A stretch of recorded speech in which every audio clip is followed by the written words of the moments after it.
안녕하세요. 저는 인천광역시에 거주하고 있는 30대 여자입니다. 아직 자녀는 없지만 딱히 딩크족은 아니고요. 사는 게 바쁘다 보니 아이를 갖지 않았는데 지금 생각해보니 그게 얼마나 다행인지 모르겠어요. 제겐 아주 망나니 남편이 하나 있는데요.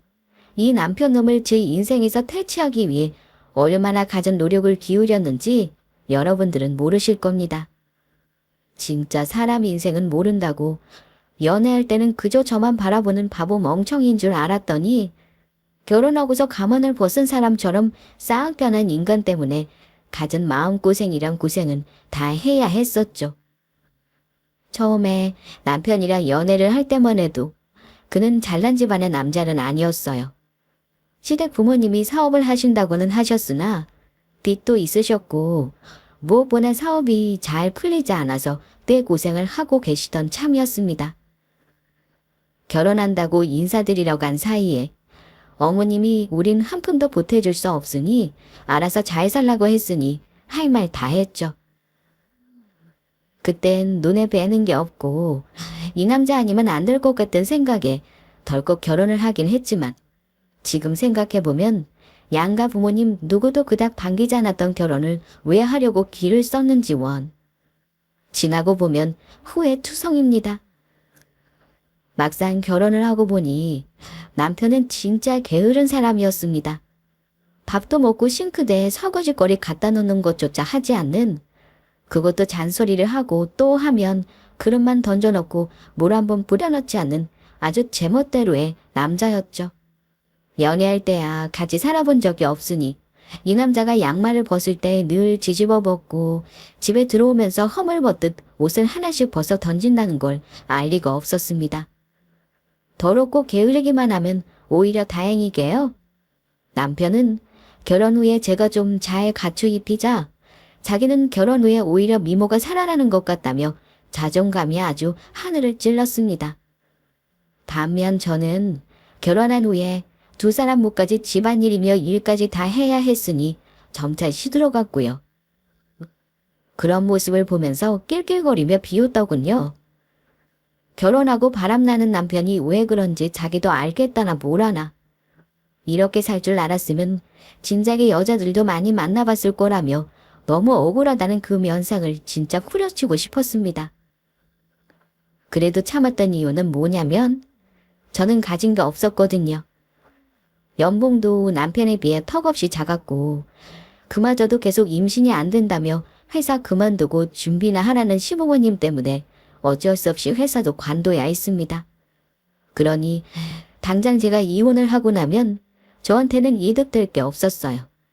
결국 참을 수밖에 없었죠. 빈털터리로 친정으로 쫓겨나고 싶진 않았거든요. 결혼을 한 후에 저희 관계는 동등한 게 아니라 늘 갑과 울 같았어요. 남편은 상사 같았습니다. 그런데 그런 남편의 기세 등등함에 불을 붙이는 일이 일어났습니다. 시댁 사업이 갑자기 잘 풀리기 시작한 거예요. 그때부터였죠.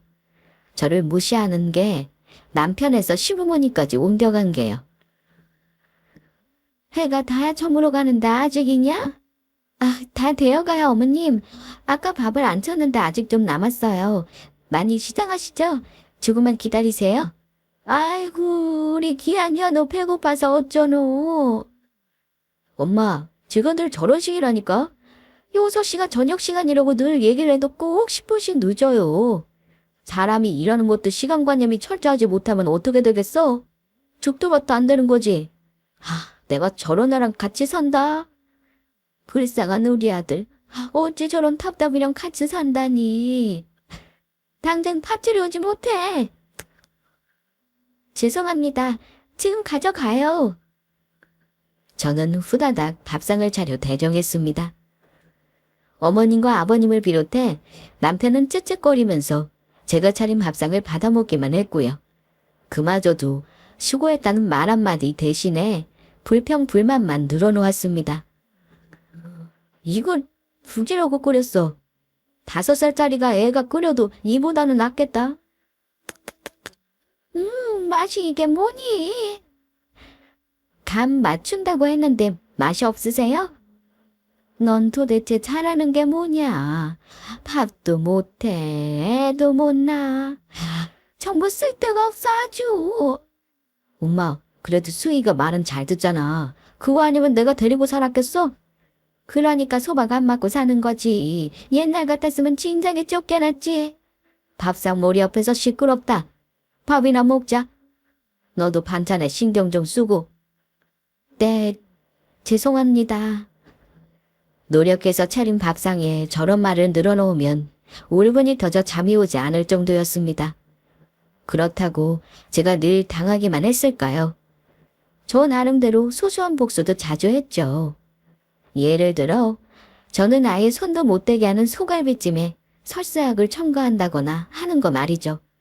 물론 그들이 배 아프다 난리를 치며 저를 의심했지만 저도 주기적으로 화장실을 들어가주는 척을 해주니 별 말을 못하더라고요.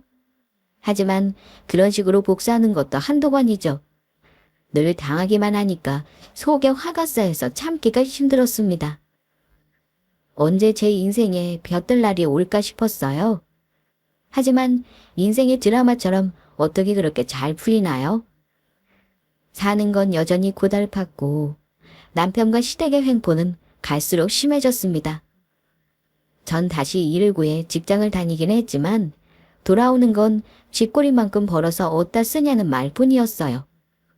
퇴근하고 집에 돌아오면 너무 피곤한데 남편은 설거지 하나 해놓지 않고 배 긁으며 TV나 보고 있는데 울분이 안 뻗치겠어요?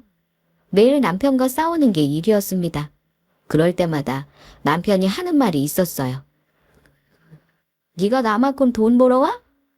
세상에 나만큼 벌어다 주면서 바람 안 나는 남편이 어딨어. 내가 너 불쌍해서 그냥 참고 사는 거지. 난 넌들 같았으면 이미 바람 나고도 남았다.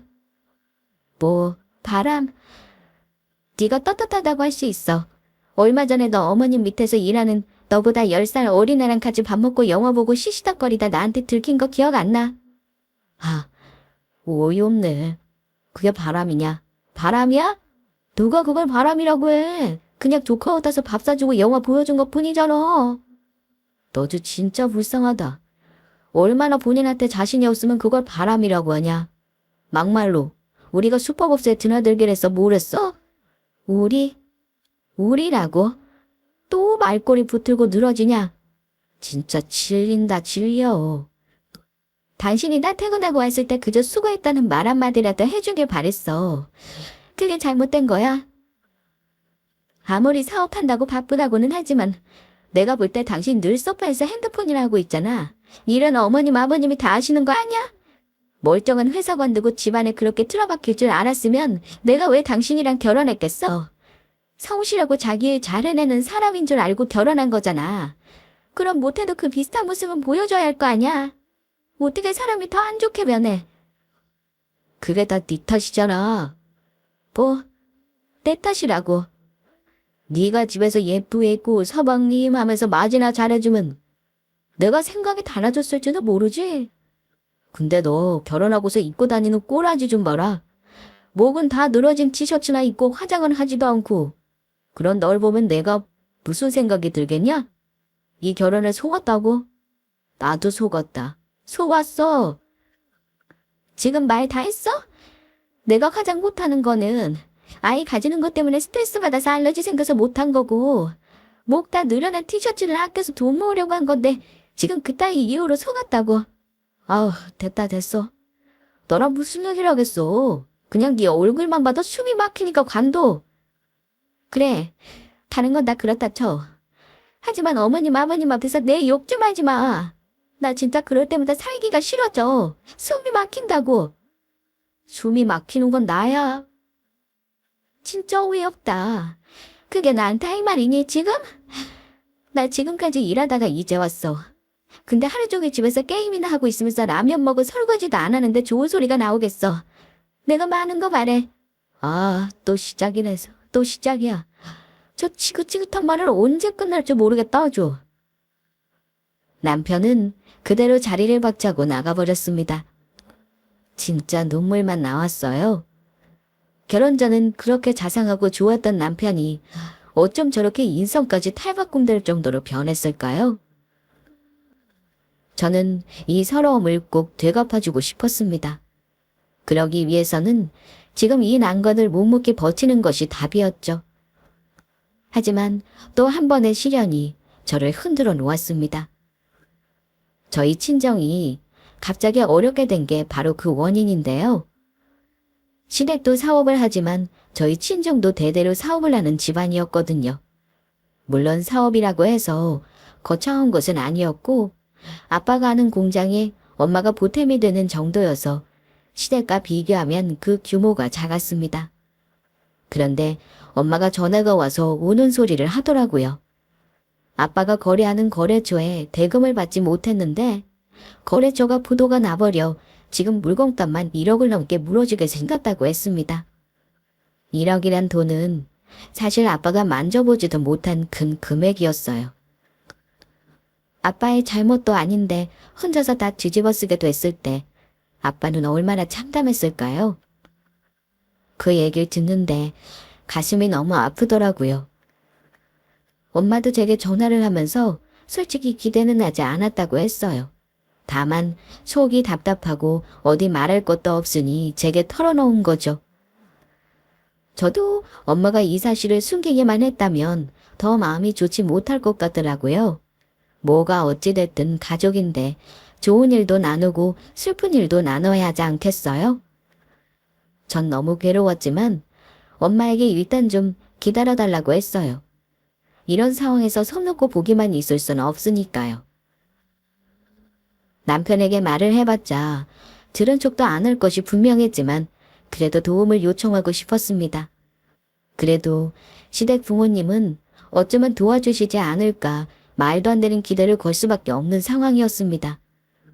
그래서 새벽부터 열심히 음식을 준비해서 시댁에 찾아갔습니다.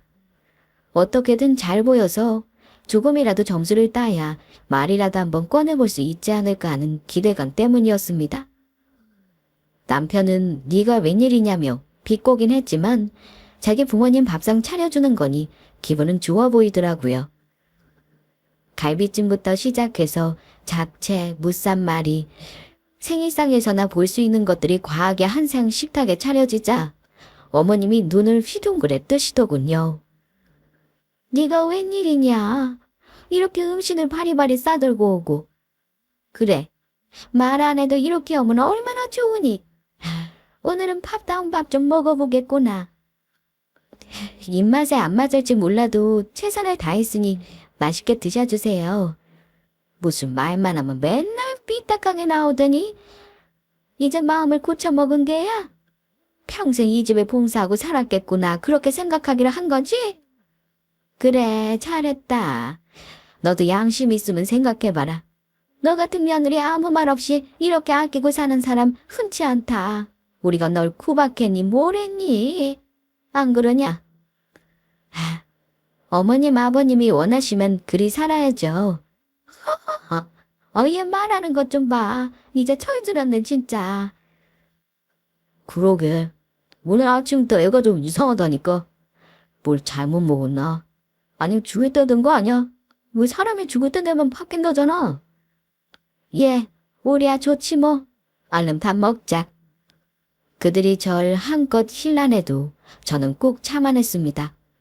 왜냐면 제겐 꼭 드려야 할 말이 있었기 때문입니다. 밥을 다 먹고 설거지까지 모두 마치고 난 뒤에 거실에 모여 TV를 보며 깔깔 웃는 그들에게로 다가갔어요.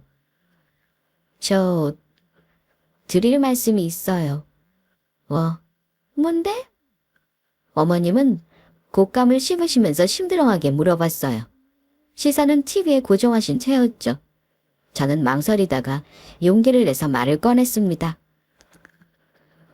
제가 이런 얘기 안 드리고 싶은데요. 저도 많이 망설이다가 용기 내는 거거든요. 어머님, 아버님, 지금 저희 친정이 지금 좀 어려워요. 아버지가 하시는 사업에 문제가 생겼어요.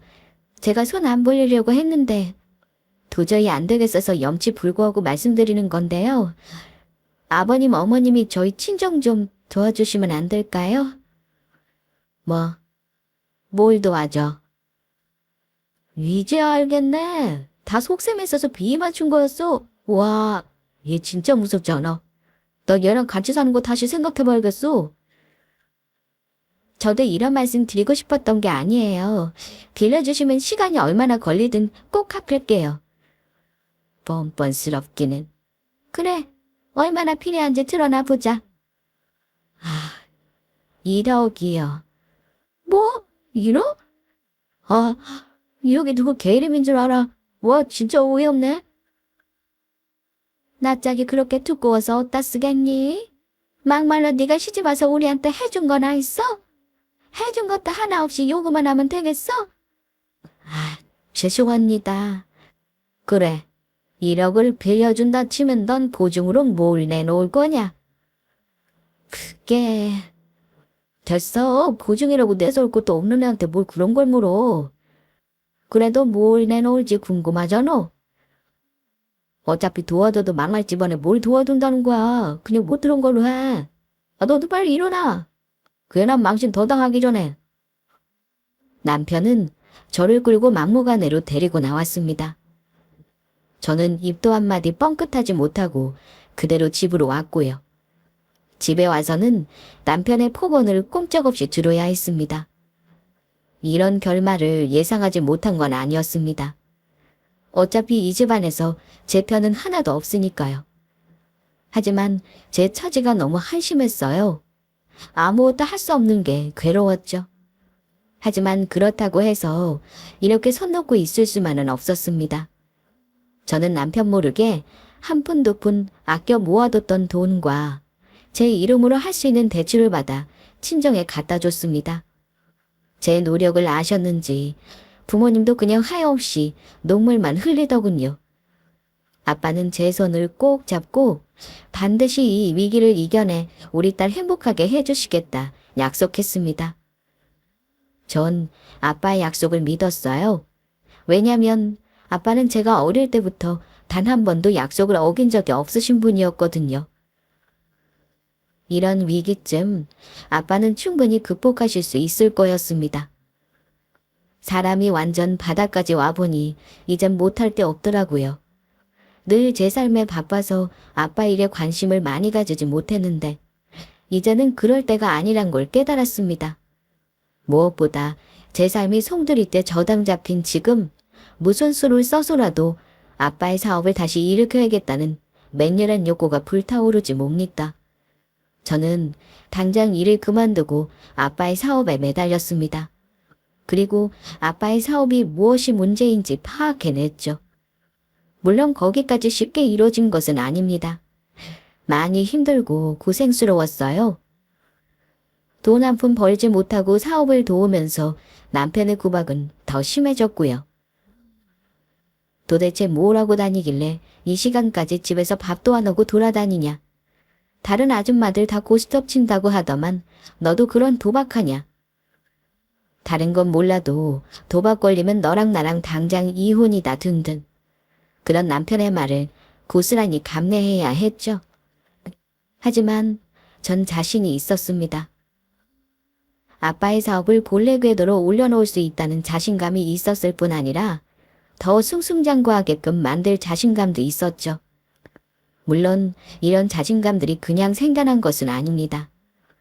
얼마 안 되는 제 푼돈과 제 이름으로 받을 수 있는 대출을 모두 투자했으니까 가능한 거였죠. 악바리 같은 자신감도 없다면 그냥 무너지고 말 거라는 건 제가 가장 잘 알고 있었으니까요. 이러다가 금방이라도 쓰러질 것처럼 일에 매진했습니다. 밤낮이 따로 없었고요. 어떤 아이템으로 어떤 타겟을 노려야 이 사업이 성공할지에 대한 분석을 하느라 날밤을 새는 것은 물론 샘플을 완벽하게 만들어내기 위해 사장님들을 쪼아대며 열심히 발품을 팔았습니다. 그렇게 몇 달, 적자였던 아빠의 사업이 점차 흑자로 전환되기 시작했습니다. 눈부신 성과였어요. 늘 어둠만 가득하던 아빠의 얼굴에 점차 웃음이 번졌습니다. 우리 딸이 이렇게 사업 수완이 좋을 줄 알았다면 진작 같이 일할 걸 그랬다면서 저를 치켜 세우는 말도 서슴지 않으셨어요. 그리고 그 즈음이었습니다. 남편의 얼굴에 초조함이 번진 게요. 이젠 아주 집을 하숙집으로 쓰는구만. 남편 저녁도 안 차려주고 나 다니는 꼬락서니 좀 봐라. 아, 나 피곤하니까 내일 얘기해. 그래, 그러시겠지.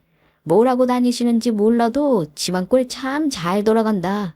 저기 설거지 쌓인 건 보이냐? 네가 우리 집에 몸도 마음도 놓으니까 그때부터 우리 집 꼬라지가 말이 아니잖아. 넌 우리 아빠 지금 힘든지도 모르지? 하긴 알 리가 없지. 관심이 없는데.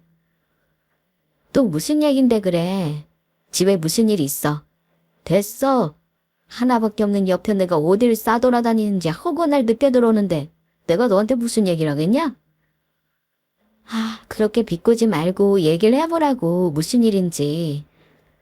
엄마 하는 사업 투자처가 갑자기 뭔 일인지 투자금 회수하겠다고 해서 난리 났다. 오늘도 그거 막으려고 여기저기 뛰어다녔더니 허리가 다 아프네. 아, 나 이러다 골병 들면 너 병수만 하다 인생 망치는 거야. 그거 알아? 그래. 뭐, 그래? 그게 끝이야. 지금 우리 집 망하게 생겼는데 그 정도로 망하면 되겠어? 아버님, 어머님 꼭 극복하실 거니까 잘 견뎌봐. 아, 너 꼭 남의 집 얘기처럼 말한다? 그럼 내가 언제 네 식구였던 적이 있어? 그 집 식구들 아무도 나를 가족이라고 생각 안 하잖아.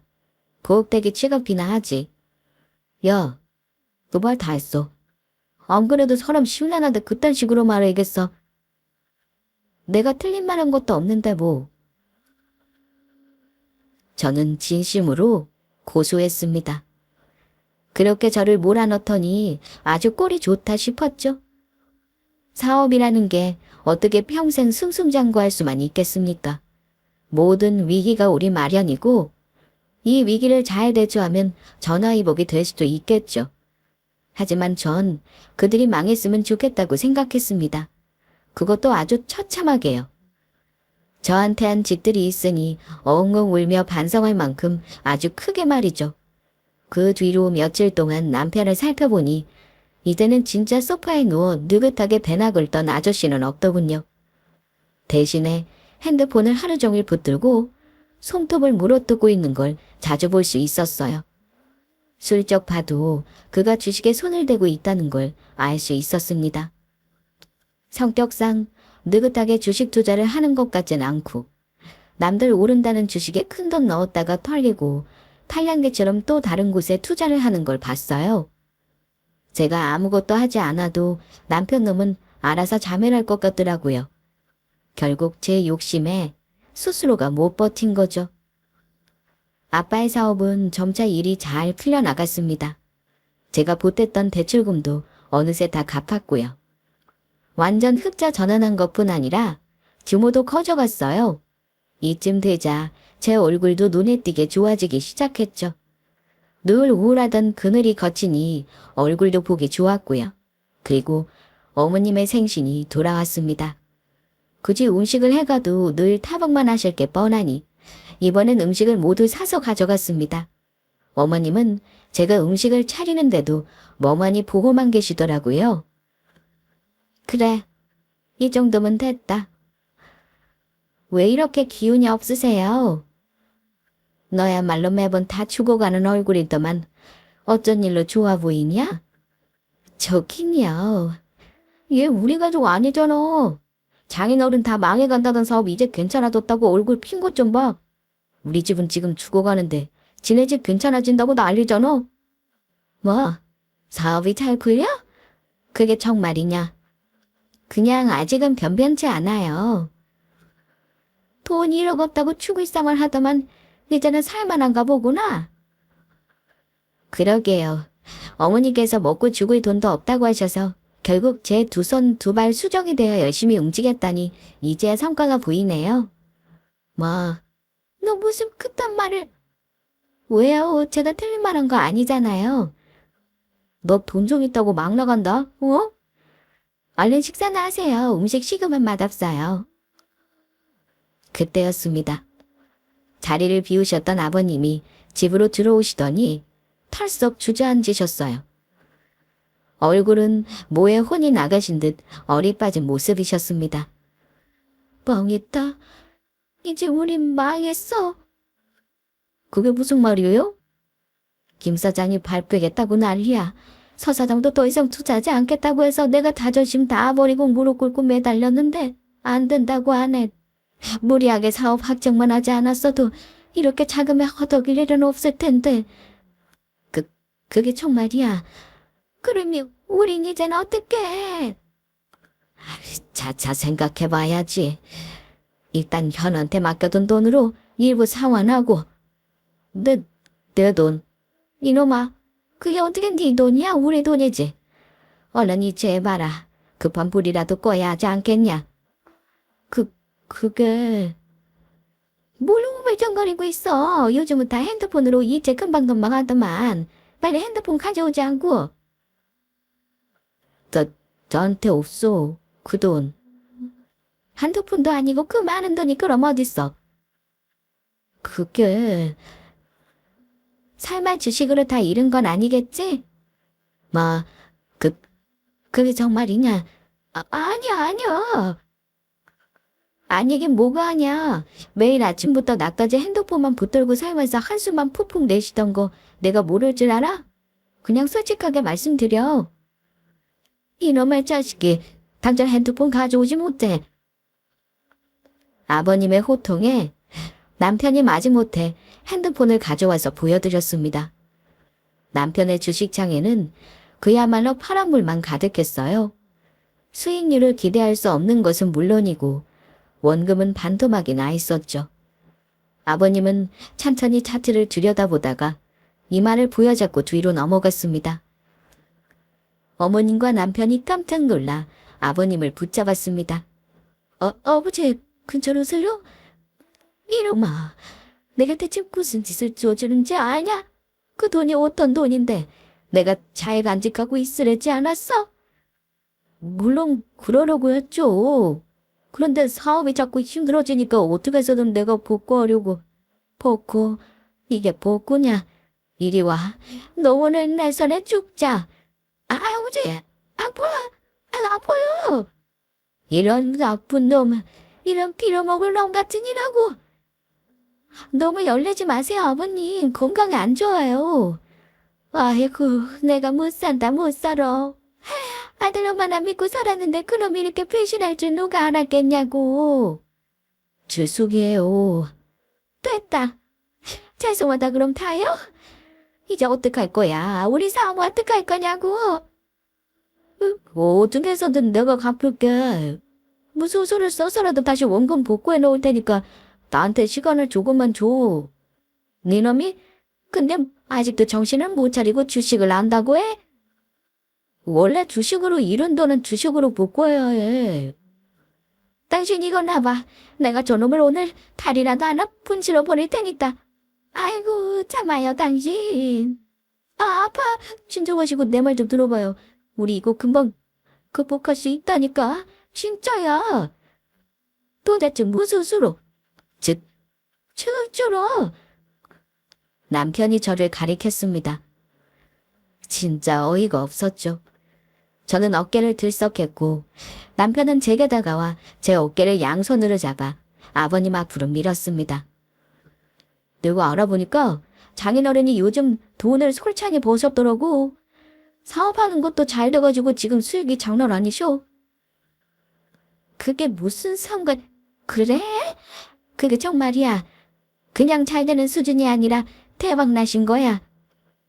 그렇다니까? 그러니까 승인의 집에서 투자해달라고 하면 되지. 그럼 이런 위기쯤은 우리도 쉽게 극복하지 않겠어.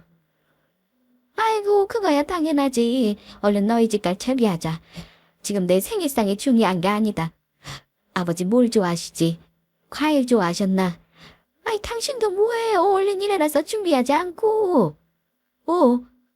준비해야지. 지금 다들 뭐 하시는 거예요? 뭐 하긴? 보면 모르냐. 떡들 사람은 생각도 안 하고 있는데 지금 김치국부터 마시는 거예요. 진짜 기가 막히네. 그게 무슨 소리야? 그럼 안 해주겠다고? 당연한 거 아니야. 우리 집 힘들었을 때 뭘 못해주셨는데요? 어차피 망할 거 도와줄 거 없다고 하셨잖아요. 그래놓고서 이제 와서 뻔뻔하게 뭐여. 우리 집한테 투자를 바란다고요? 아, 진짜 어이가 없네요. 뭐, 어이가 없어.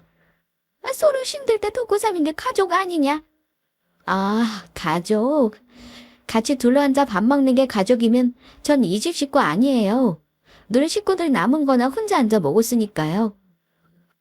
그거야. 네가 항상 설거지하느라 바쁘니까. 밥 먹고 설거지하라는 말도 못하세요? 늘 나중에 설거지하려면 너무 많으니 지금 해야 된다고 하셨잖아요. 아이고, 그런 걸 따져서 뭐하니 이제 와서. 이제 와서라뇨. 저는 한이 맺혔는걸요. 그래요. 오늘 어머님 생신상 받으리고 여기서 공부하려고 했는데 지금이 딱 적절한 타이밍인 것 같네요. 저희 현우 씨랑 이혼하겠습니다. 이혼? 그게 무슨 소리냐? 이혼이라니? 너가 놀아? 이혼해. 우리. 당신 같은 인간이랑 그동안 같이 살맛대고 살아온 거 지옥 같았어. 이제는 당신 같은 인간 있고 나 혼자 훨훨 나비처럼 살 거니까 나랑 이혼해줘. 지가 뭔데 나한테 이혼을 하자 말아야. 나도 그동안 참고 살았는데 네가 왜? 그러니까 그동안 왜 참고 살았어? 당장 하자 그러지. 그렇게 내가 꼴 보기 싫고 미운데 왜 곁에 두면서 괴롭혔어? 그냥 진작에 내치지 않고선. 그건 당신 탓이잖아.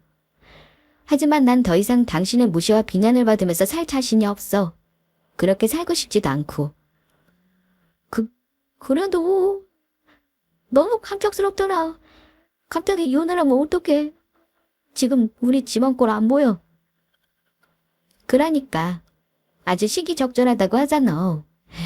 이렇게 다 망해가는 집구석에 내가 왜 붙어있어야 해. 너 말 다 했니? 아니요. 아직 남았어요. 어머님의 그동안 제 요리 맛없다고 타박하셨죠.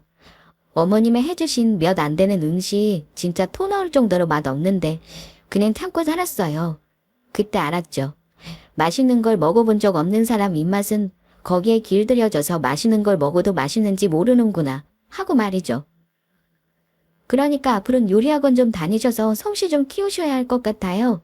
맛있는 요리 해주던 신고는 이제 어머님 옆에 없거든요. 아이고, 얘 좀 봐. 조용조용한 줄 알았더니 보통이 아니구나. 그럼 이혼 서류는 알아서 차근차근 보낼게. 오늘은 이만 가보겠습니다. 할 말을 다 하진 못했지만 속이 후련했습니다. 무엇보다 이 집구석에서 드디어 해방할 수 있다는 사실은 저를 너무 기쁘게 했습니다. 그대로 뒤를 돌아 나오는데 남편이 제 앞에 가로막더군요. 얼굴에 5만 가지 감정이 교차하는 걸 보니 이 남자 인상만 찌푸릴 수 있는 게 아니라 이런 얼굴도 할 수 있는 남자라는 걸 알았어요. 이렇게 가면 어떡해. 안 돼. 나 너 못 보내. 대체 왜? 아직도 나한테 할 비난이 남았어. 그런 게 아니라 내가 잘못했어. 아, 해가 서쪽에서 뜨겠네. 그래, 뭘 잘못했는데. 좀 잘 나간다고 너 무시하고 뭐라고 한 거. 사실 지지심은 아니었어. 그냥 나도 모르게 쎄 보이려고 그랬던 거야. 내가 아니었으면 너랑 결혼을 왜 했겠냐? 그러니까 나 좀 용서해주라. 너 이렇게 가면 우리 집 망해. 더군다나 지금은 나 물린 주식 손절도 못해. 너도 알잖아. 내가 그동안 좀 미쳐가지고 주식에 손 많이 대고 있었던 거. 네가 집에 없으니까 나한테 관심도 없고 그래서 내가 다른 데 마음 들 곳이 없어서 주식도 시작했던 거야.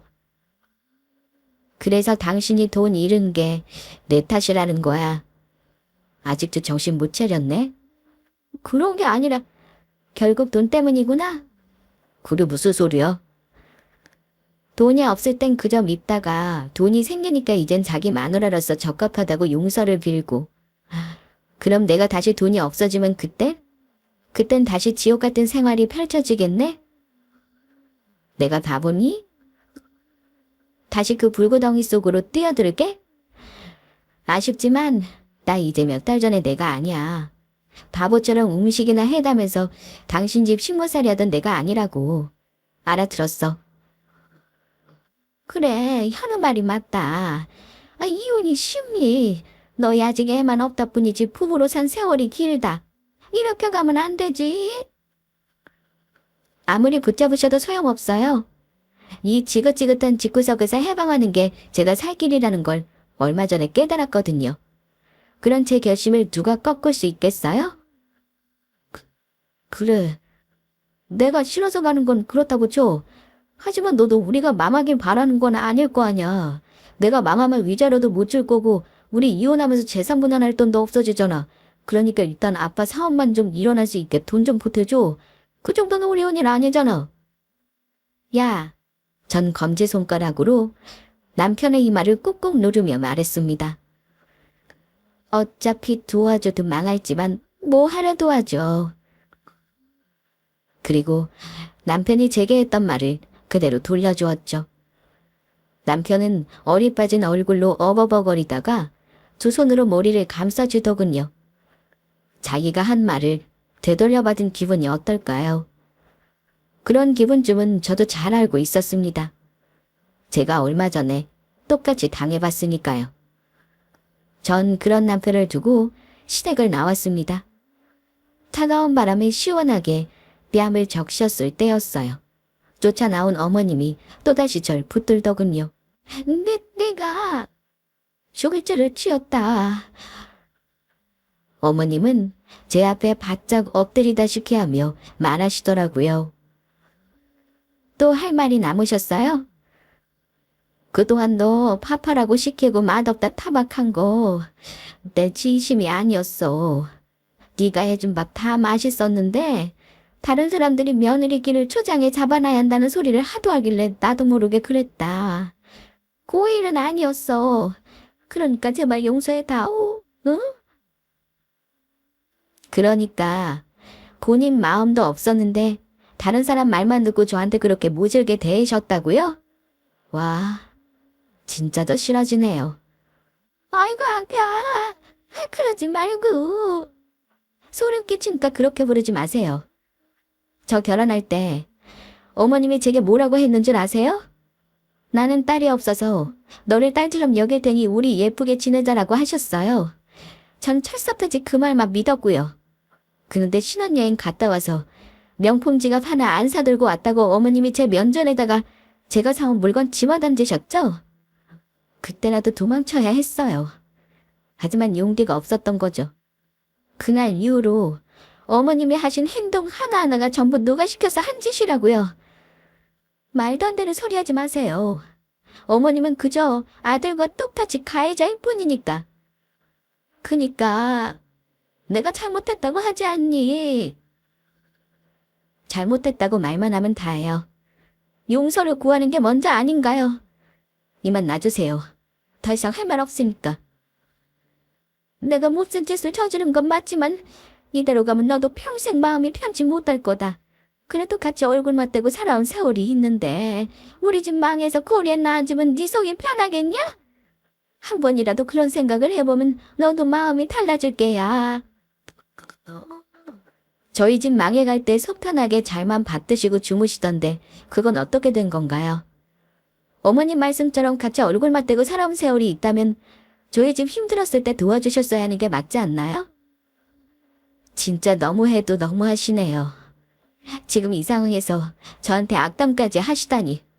이런 어머님 인성을 진작에 알아봤더라면 제가 애초에 결혼해서 이 집안에 시집올 일도 없었을 거예요.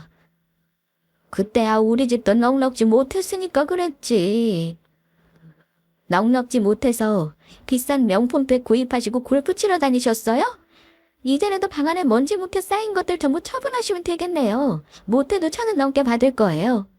그걸로 조금이나마 보태세요. 그게 맞는 거니까. 아이고, 어째 이렇게 모질대구냐. 제가 모질다고요. 그건 어머님이 하실 말씀이 아니죠.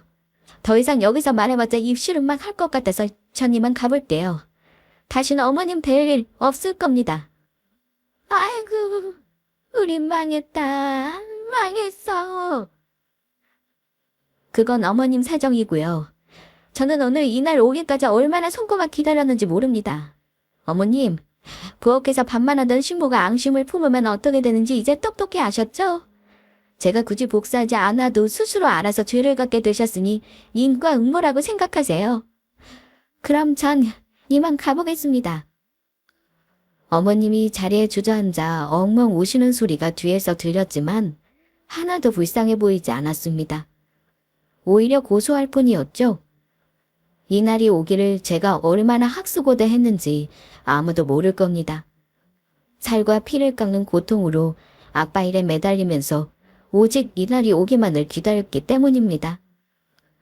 그렇게 집으로 돌아와 짐을 싸서 친정으로 내려왔는데 반성도 모르는 이 인간은 또 친정까지 와서 손이 발이 되도록 싹싹 빌더라고요. 그동안 제가 어떻게 살아왔는지 이제야 모든 걸 알게 된 저희 친정 부모님이 어떻게 했겠어요? 엄마는 소금을 끼얹었고 아빠는 물을 뿌렸습니다. 물 먹은 생쥐꼴이 되어가지고도 남편은 이 엄마는 제발 막아달라고 사정을 하더군요. 이쯤 되면 누구나 짝이 더 뻔뻔한지 아시겠죠? 가진 게 많을 때는 그저 부엌대기로만 생각했던 저를 돈 좀 있다고 이제와 어떻게든 껴안고 가려는 모습이 눈물겹더라고요. 지독히 밉기도 했고요.